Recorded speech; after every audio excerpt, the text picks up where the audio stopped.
Welcome to the Stuff and Things Podcast, your home for all stuff related to your favorite things in entertainment. Now, here are your hosts.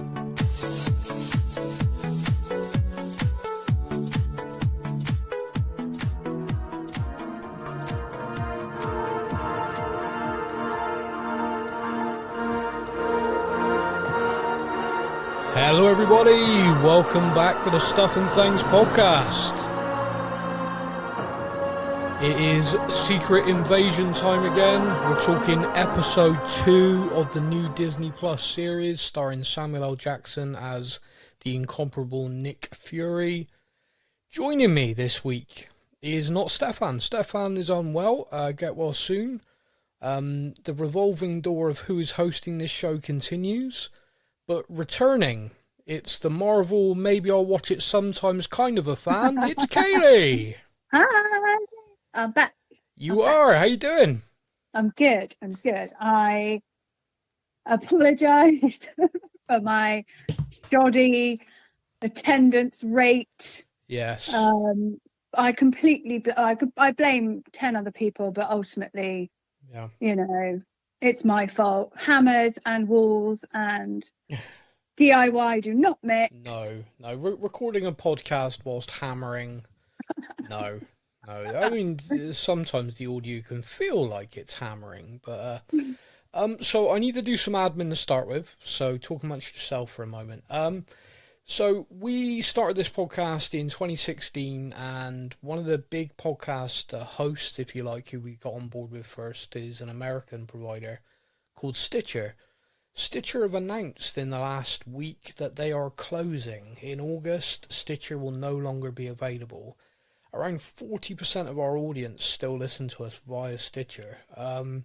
So, if that is you, and perhaps you might already be aware, perhaps you weren't aware, Stitcher is closing, it is going. You can find us many other places. If you have an iPhone, the easiest is Apple. If you don't have an iPhone, you can find us on Spotify. You can find us via Amazon Music. Both free. Yes, you have to create an account, but you don't have to pay for that. Yeah, they're premium offers, but to access podcasts, just free accounts work no problem at all. You can also, if you're looking to avoid all of those completely, still find us on direct via SoundCloud. Our website, you can stream on any device, anytime, but you can't download. So you just stream it direct from there. And the only problem with that is if you come away from it, you have to go back in and reset it to the time. It doesn't remember you, if that makes sense. But yeah, the full archives are on the website. But if you are someone who listens via Stitcher and you want to continue listening and you're not sure how, do get in touch. I'll help you out. Email in sam@stuffandthangspodcast.com. It's a long one, but if you email that, the email address will be written in this podcast description. Get in touch. We'll help you out. Please don't go. We'll miss you. There you go. That was the bit of admin out of the way. So we've got an episode to talk about, Marvel's Secret Invasion Episode 2. As per tradition, even though Stefan's not here, the title of the episode was... Promises. Oh, Nicholas, what are you doing to me? Never make promises you can't keep, Nicholas. Awkward. So I have got notes to run through, but just before we dive into those... without going into any detail, your thoughts, because obviously you weren't here for episode 1, but so your thoughts after watching the first 2 episodes in general. I'm loving it. It's great. This theme of this show is right up my street. You know, spies, naughty people, good guys, bad guys. You know, the whole kind of turn and throwing back and forth that I think we're going to get is brilliant. I love it. Yeah. Really enjoying it. Yeah, it's a different pace from the last few things that we've watched. Yep. And it's dark but without the horror, and still a little bit funny. Actually, the last one was a lot funny. Yeah. In my messed up brain. There were certainly bits. Yeah. Yeah. So yeah, I'm loving it. I think it's really good. Good. Well, I'm pleased. So let's dive into this then. So the opening takes us back to the 90s, the era I loved, personally. It's the aftermath of the Captain Marvel movie. Of course, at the end of that film, we see the Skrulls leaving a ship with Carol Danvers. So learning that they all stayed behind, etc., it's kind of like, okay, well, you left. But very quickly explained, they went looking for a place, couldn't find anywhere. It was just everywhere they went was violence. Came back to Earth, and Nick had a deal.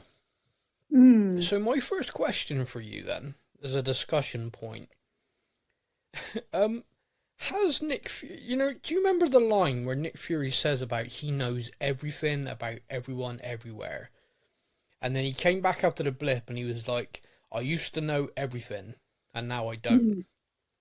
Do you think basically Fury used the Skrulls as his agents around the world as like the ultimate spies, and that's how he used to know everything? That would make the most sense. Yeah. However, and this is what the whole of this episode, I was thinking, changing my mind back and forth the whole way through. Okay. Around, what he knows, what he doesn't know, and what he pretends not to know. Oh, okay. You're right. Yeah, that's going to get confusing.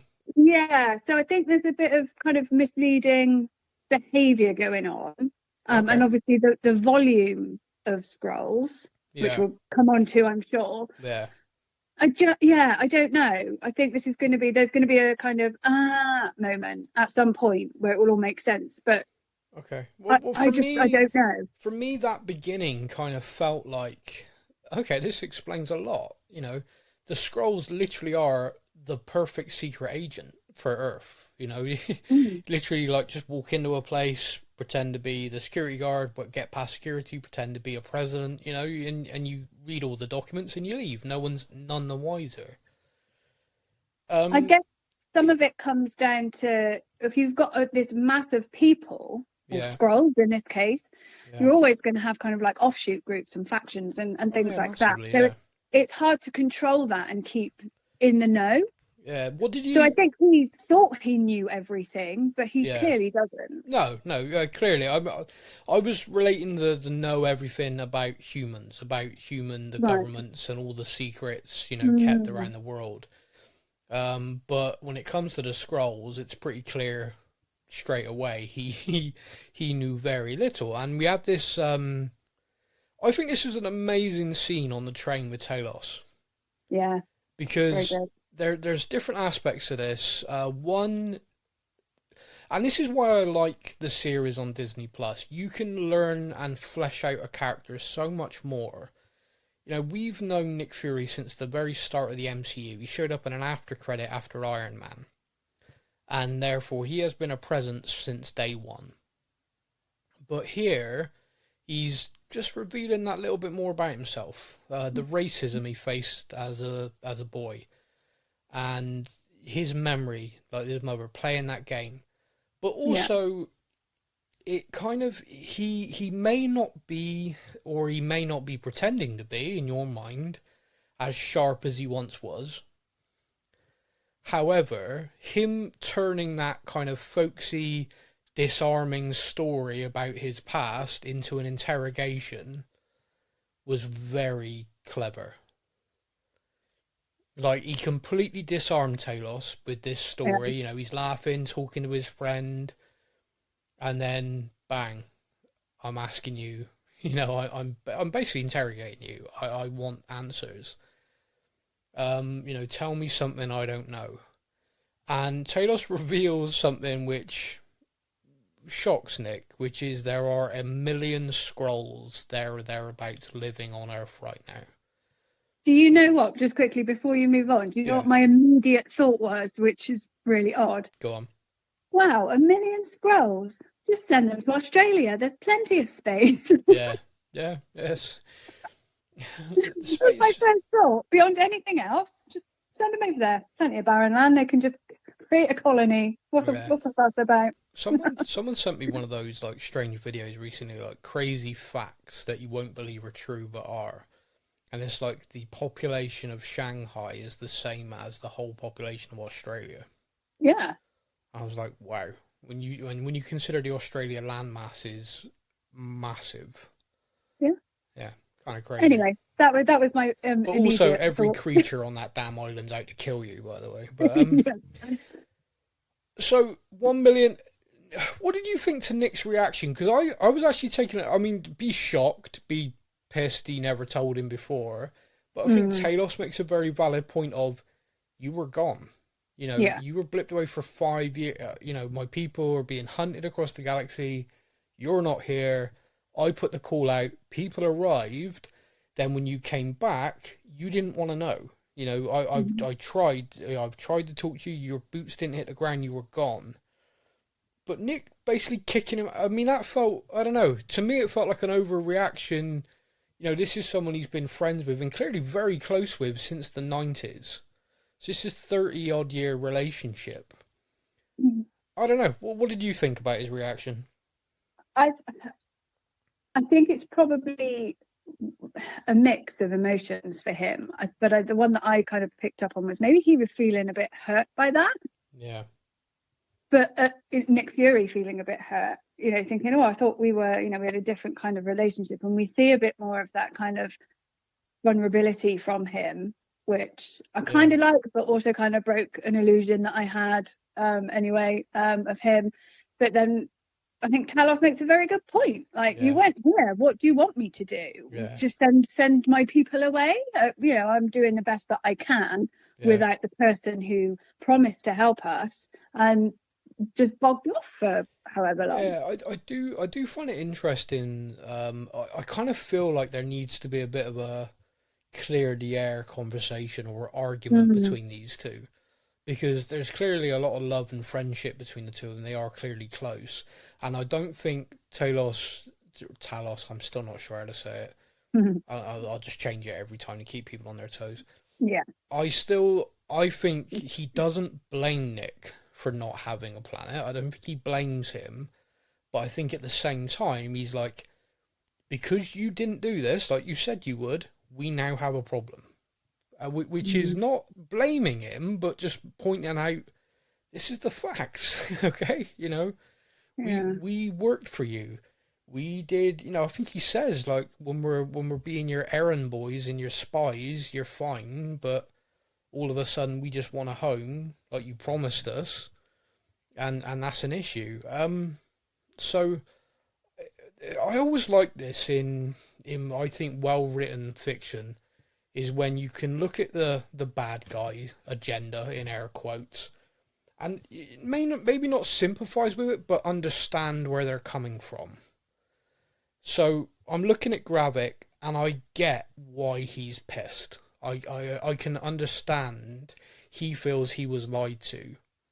Now, Yeah. Telos doesn't feel he was lied to. He just feels like Nick's not been able to fulfill what he said he'd do, and he doesn't blame him. Gravik obviously does. Gravik's a very angry young man. Yeah.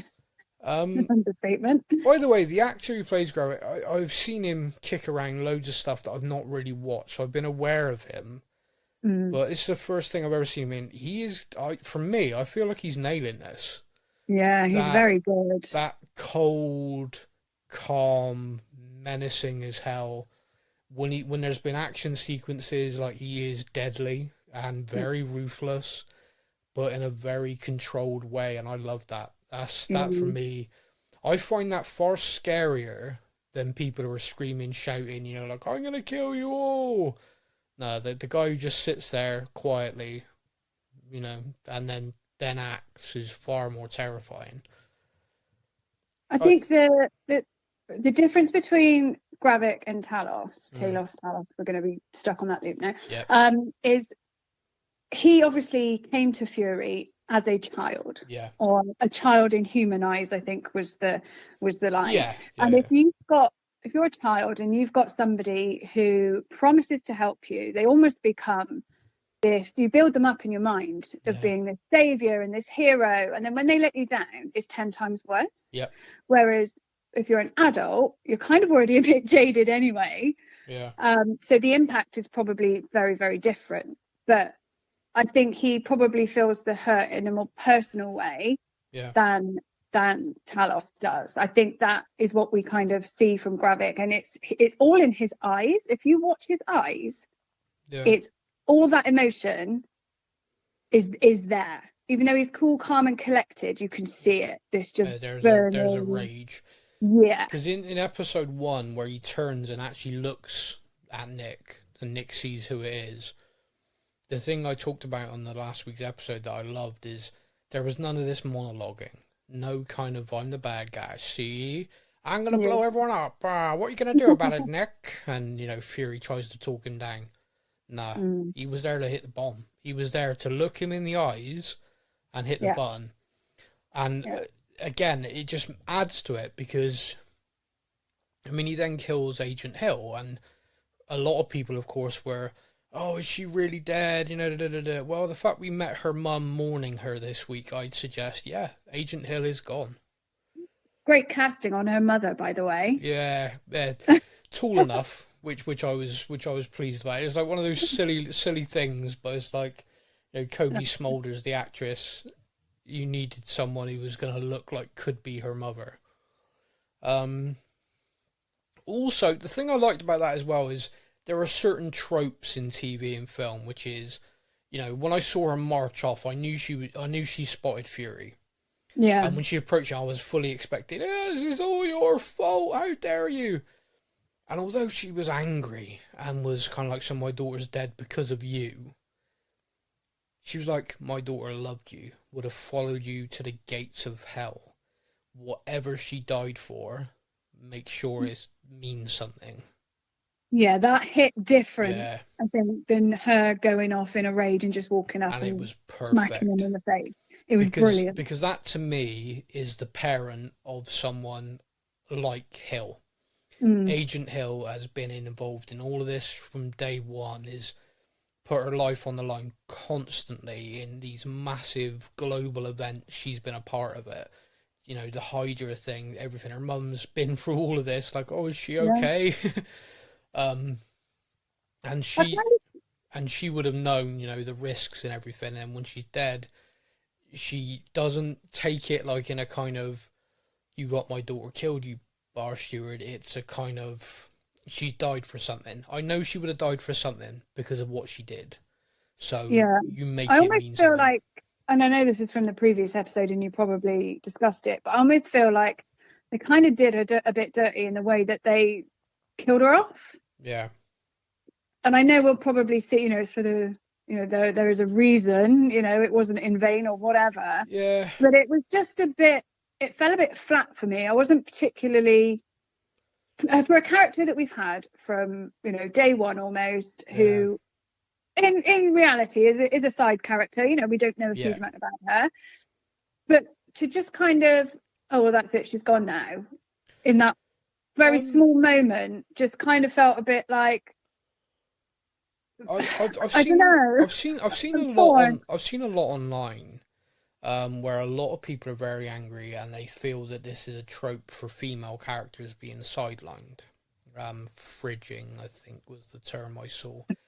Now, from my point of view, it's difficult.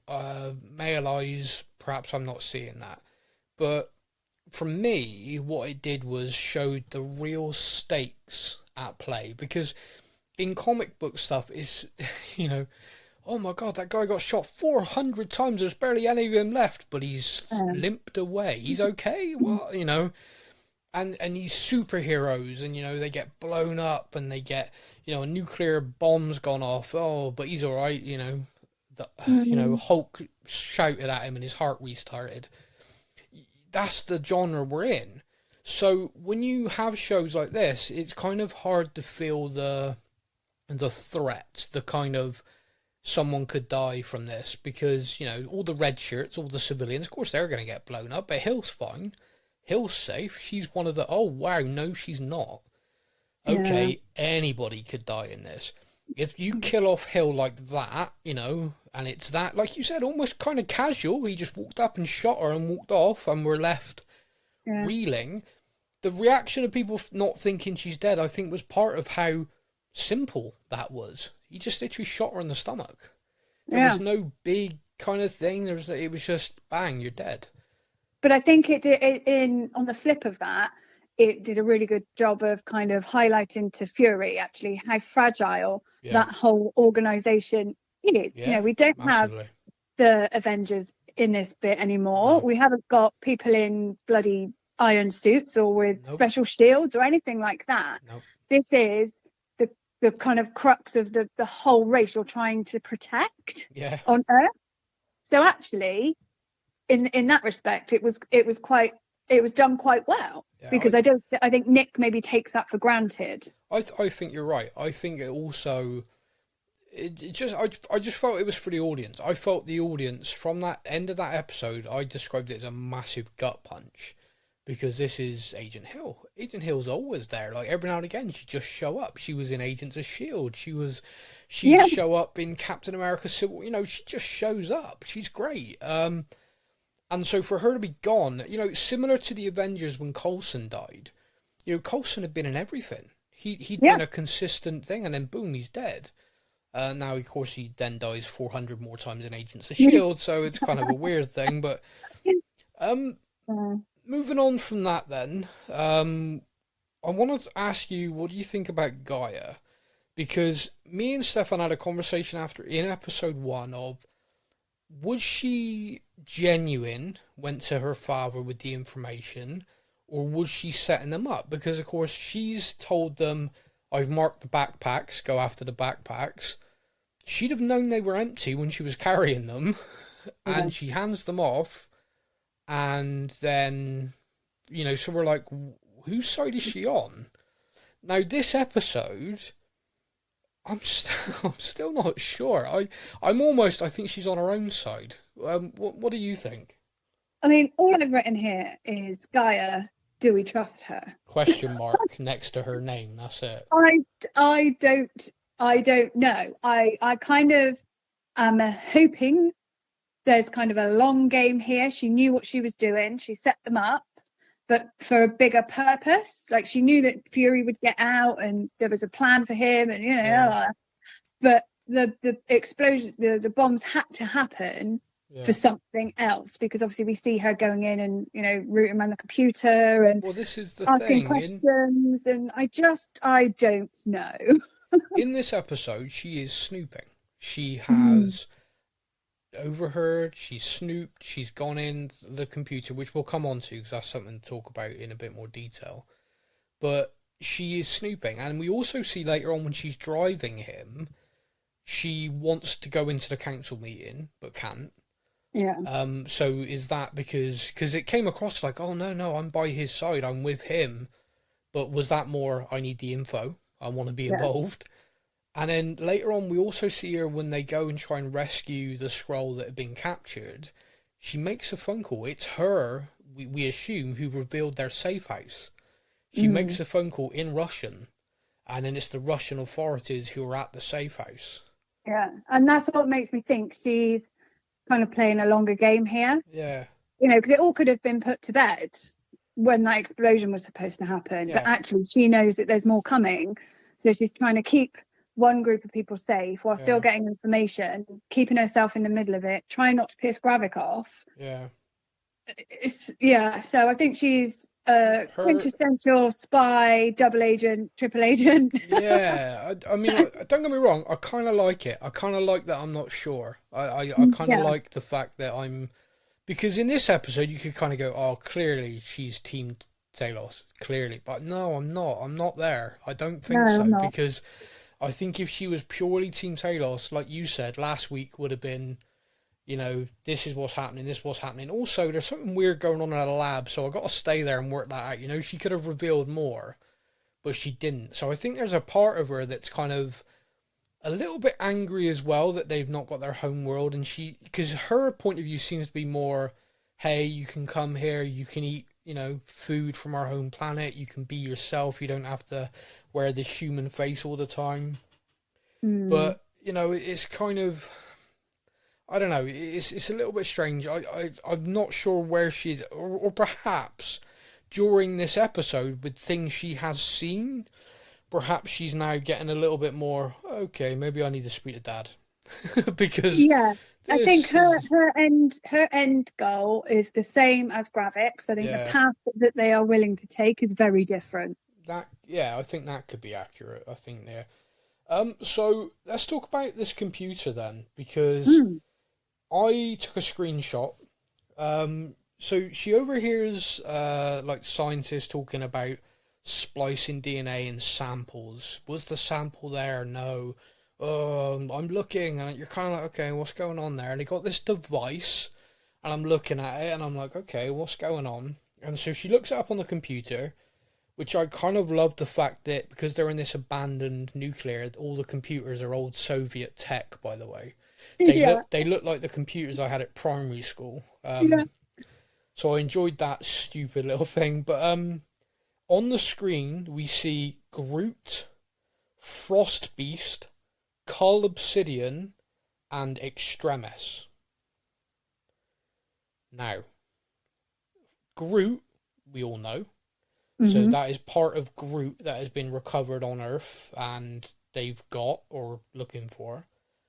The Frost Beast is the creature that Thor was fighting in the Dark World in London. So that's where they've obviously got that from. Cull Obsidian, I gotta be honest with you, I had to look that one up. I was thinking, what's that, Obsidian? Obsidian? No, Cull Obsidian was actually the name of one of the children of Thanos. You remember one cut his hand off using the portals? Right. Yeah, I That's didn't catch that one. yeah, well that's what that is. Right. And obviously Extremis from Iron Man 3. The company AIM created it and basically turned soldiers into bombs. Now, a little bit of research again. Apologies if you already know this, but for those listening who don't, in the comics, the Skrulls created Super Skrulls. And what they did is they did that by splicing abilities from people who had abilities. In the comics, it was the Fantastic Four. 4 different abilities into a Super Skrull. On that screen, there were 4 different things. In the trailer for this show, you see the bad guy. His name's gone completely out of my head. Go on, Kayleigh, help me. What's his name? Gravik. Yeah. Well done. Thanks for help. You see him extend his arm like Groot. So, for me, it would appear that there's this council meeting, and they're like, what about when the Avengers show up? And he's like, you think I haven't thought about that? He is clearly planning to enhance the Skrulls, or a group of Skrulls, or maybe just himself. So if the Avengers do show up, they are Super Skrulls and are able to fight them. That's a terrifying proposition. Well, what do you think about all of that? My research, do you think we're onto something there? Yeah, I landed there eventually, but I have to admit that when I was watching her snoop on them in the lab, I thought they were working on some kind of weapon. Yeah. Rather than a super army of Skrulls. Yeah. Well, in effect, it is a weapon. Well, yeah, maybe more of a physical engineered weapon rather than a body weapon. Yeah. Yeah. Is it overdone, that theme? I don't know. Where will it go? I don't know. Well, everyone's a scientist. Everybody wants to make a super race. Everybody, that and you're thinking like a super soldier trope is now. It's done. A bit done for me. Like they could do so much more without having to kind of engineer a new race. Like the Skrulls themselves, if they could use, their shape shifting abilities. Wow, that was easy for you to say. I know. That's more terrifying than thinking, oh, somebody's injected me with something to give me powers, because actually you'd never know because they look just like everyone else. And that to me is more scary. No, you're right. I agree. So let's just walk through a few scenes that I kind of. The first one I've got here is the Skrull Council, and the reveal that basically the British Prime Minister is a Skrull. Yeah. Indian Prime Minister, the head of NATO. The Yeah. Skrulls have managed to infiltrate Earth to a point that they're running it. Yeah. That's a worry. And that's what I mean. That's why I say just the Skrulls themselves as they are, being able to do all of that without any additional messing about Yeah. is a bigger kind of threat It is a factor big for threat, but me. I think the point they raise in that meeting is valid, which is, okay, we're declaring war on humans to take over Earth.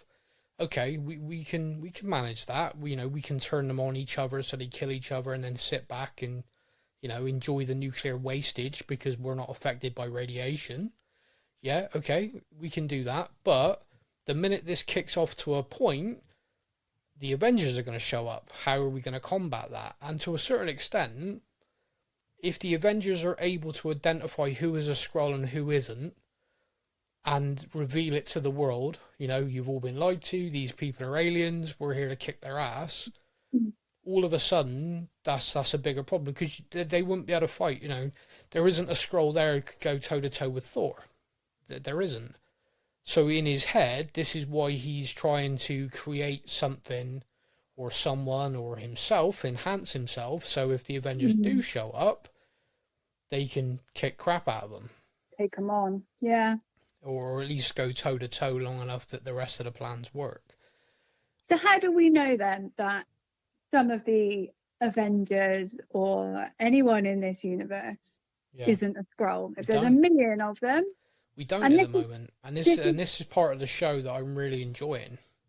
See, it's I do like it, but I'm questioning everything that's ever happened and every character because for me that's not great, because actually it could rip apart a whole load of stuff that I've believed in for the past 12 years.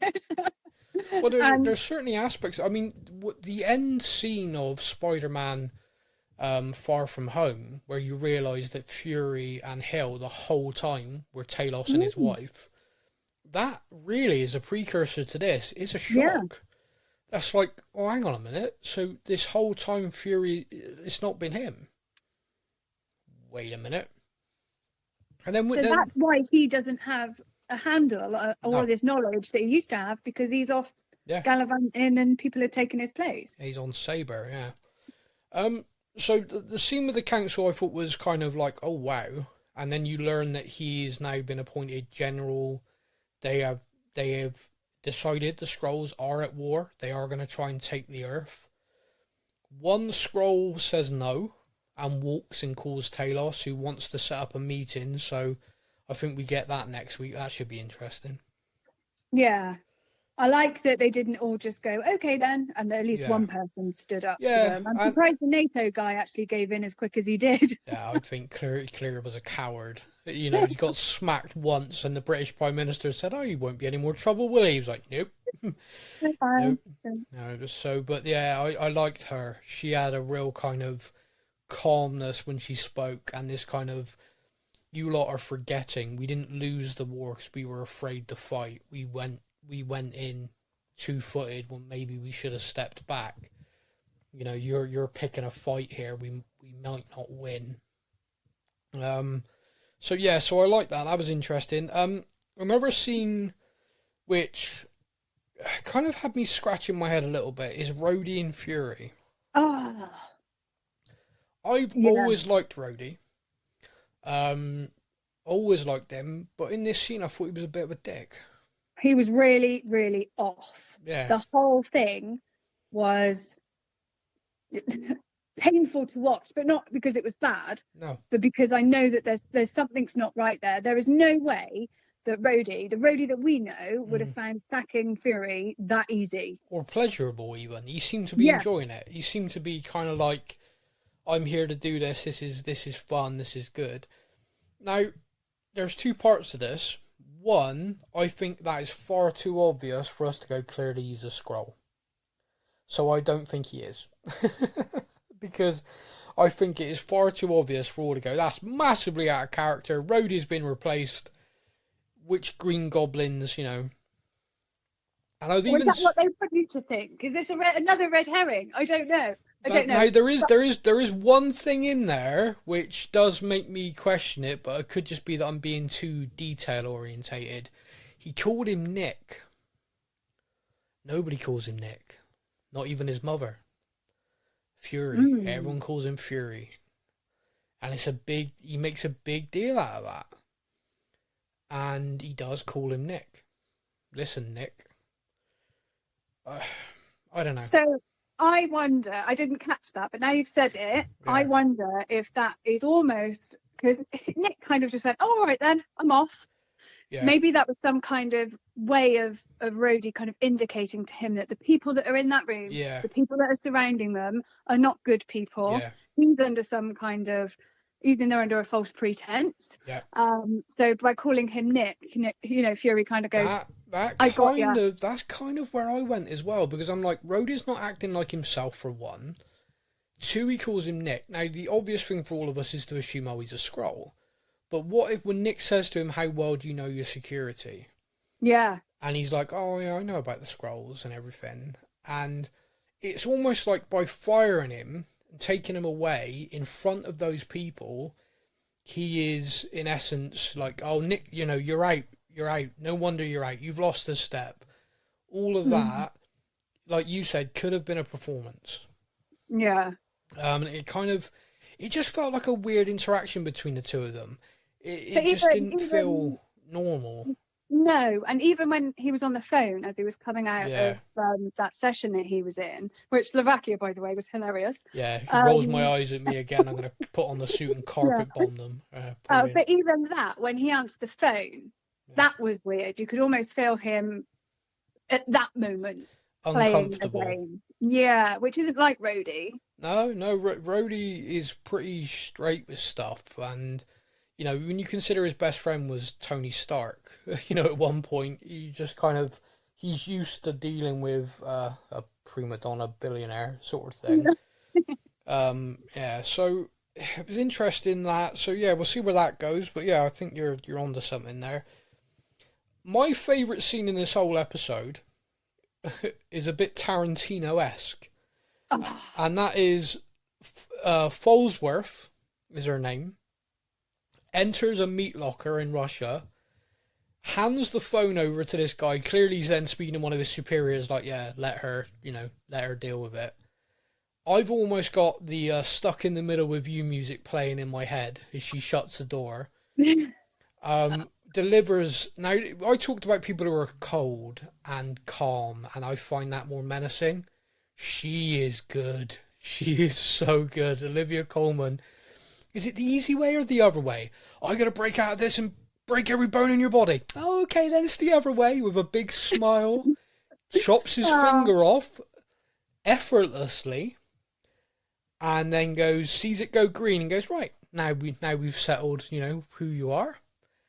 And then injects him with something which literally makes his blood boil to interrogate him, and is just calm, menacing. She also knows that they're going to get hit, because she asks the Russian, okay, where's the escape thing? He's like, oh, why do you want to know? She's like, oh, just a hunch. Just a hunch. She is very good. very good. Absolutely my favourite in this whole thing so far, and I'm so glad that she is part of it. I've got a question for you. Is she who we think she is? Oh, I don't know. Would you like to know what happened in this episode, which has made me ask the question? Go on then. Everyone watch this back, because I'm intrigued. She arrives at this butcher shop, pushes the door open, closes it behind her, pushes it effortlessly, and the guy goes, that door was locked. And she says, yes, and that should tell you all you need to know about me. Where is he? Now, if that door was locked, a secure door, and she's just effortlessly opened it, anyone wondering how she did that? The fact she cut the guy's finger off like it was nothing is a Folsworth. Maybe there's something there, maybe? Or, I mean, she could just be a badass, but... Oh, don't know. I was just so in awe of every single word that came out of her mouth. Olivia Colman's incredible. This is an Oscar-winning actress just killing it in this. And by the way, watching her press junket is having the best time. Oh, I just love her so much. Like, I just wish she was my friend. Yeah, that's fair. We would have so much fun. Olivia, if you're listening, let's go for a beer. My daughter has that same feeling about Emma Thompson. It's like, oh, I wish she'd adopt me. It's like, thanks. That's nice. But no, I think she's great. And actually, visually, the way that they've kind of placed her into this is very, very clever. She's cute. She's jovial. She's a little bit psycho. A little bit psycho, yeah. And she's. It's all very Dostoevsky, isn't it? Wow. I read this guy online, and he'd said the way that they've done it in terms of the backdrop obviously being very grey and beige and dull, and putting her in these bright colours. It's almost kind of foreshadowing. You know, she is pretty to look at. You know, she's lovely, she's cute, she's jovial. But like a killer insect, she uses colour for warning. In my life, the prettiest ones are the most deadly. So absolutely. So I think they've done that very, very well. But I'm going to have to watch it again because I didn't actually catch that because I was just excited that she was there. She arrives and the guy is proper shocked, like that door was locked, and she's like, "Yes." And that the fact that I'm here tells you everything you need to know about me. And I'm kind of like, okay. That feels like a line for him and for us. So the final thing is Nicholas Fury is gone and picked up a car he's had stashed away. He drives out to a lovely house in the country where we see a Skrull cooking, dicing up some vegetables. He enters the house with keys, clearly a house he knows. This is clearly a Skrull he knows. But now the Skrull is transformed into a lady who tells Nick, "Aren't you forgetting something?" To which he puts on a wedding ring and full-on Frenches the lady / Skrull. Priscilla, she has a name. Oh, not yet. Not for me. I'm still, who the hell is this, Nicholas? You've been in my life for 15 odd years, my man, and not once has it been mentioned you had a lady at home. Where's that wedding ring been? I am shooketh. He's one of them men. Takes it off. I'm shocked. So I got first of all, wow, that was kind of massive. But secondly, jaw-dropping moment. So I got a question for you. Is Nick Fury married to a Skrull knowingly and madly in love, and that's great? I love that. Or is Nick Fury's wife been replaced? And he don't know. So, I didn't think about that. I just made the assumption that he absolutely knew and knows that she is a Skrull. And my thinking for that is, has she, his wife, a Skrull, been a factor in him not looking for a new home for them in anger? Because if he finds them one, is she going to want to go back? Will she get ostracized for staying? It's a phenomenal point. But why did she change?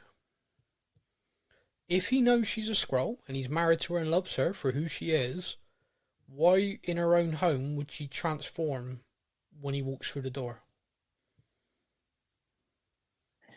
Good point. It's like it was so casual and set up. I've got to believe he knows, but then at the same time I'm thinking, I'm not sure. And well, I guess it's like, I will. Ryan will get up, go to work. When he comes home, I brush my hair and put my makeup on. I look like a Skrull in the morning, but by the time he gets home, I look like me. Oh, I know. Well, actually, I've seen you a couple of years. That's fair. Yeah. But I don't know. My like I said, that was my thought process. Yeah. But how long have they been married? Has he really been off planet for as long and for as often as we think he has, or has he just been hiding out in what looks like a beautiful home? I'm going to say in Poole, because that kind of sandbanks. That's what it looks like. Yep. Or I don't know now. Oh, you've ruined it. Yeah, thank you. You're welcome. Overall, the biggest compliment I can pay this is after episode 1 and episode 2, I've gone, what the at the end, and then sat there going, oh, I've got so many questions. But the key thing is I'm interested. Like, I need to know where this is going. And I'm having a lot of fun reading, and the theories and stuff is great. And I love that. It takes me back to when WandaVision debuted, and every week it was, oh, it's Mephisto. What's next? Yeah, which we haven't had for a long time. No, it's been very, the show, and don't get me wrong, I've enjoyed them, but it's been very episode to episode. You kind of know where this is going. You kind of got a bit of a steer. This is very, okay, I don't know. I'm not sure. And like even that, like you said, in your head, wow, he's been married to a Skrull this whole time. Maybe that explains this. In my head, watching the exact same scene, does he know she's a Skrull? Does he think he's married to a Skrull this whole time? Why would she change if he knows? It's her home, So there we go. Yeah. We have a lot going into episode 3. Hopefully, Superstar Stefan will be back to join us for episode 3, so it'll be the 3 of us. If things continue the way they're going, it'd just be you and him, and I'll not be here. So I'm now very nervous. I've been unwell for a long time, so I'm now really panicking. Something bad's going to happen, like a terrible relapse. So let's hope not.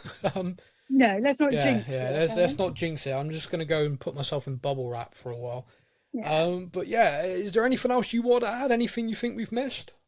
The only thing, and I think this is very specific to me, or perhaps some of our listeners that maybe live or enjoy time out in London, is how the hell did Rhodey get a table at Berners Tavern?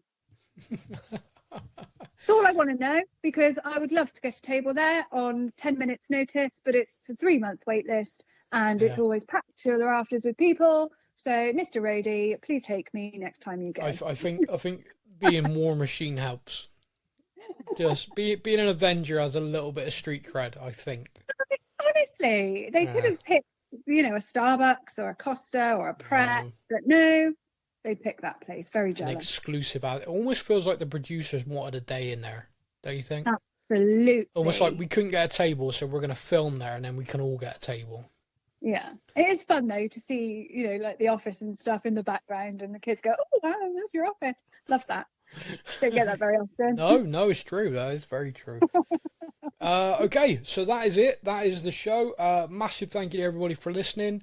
Get in touch all the usual ways via the socials, Instagram, Facebook, all of that. Our TikToks have got a few different theories on there as well. Check them out.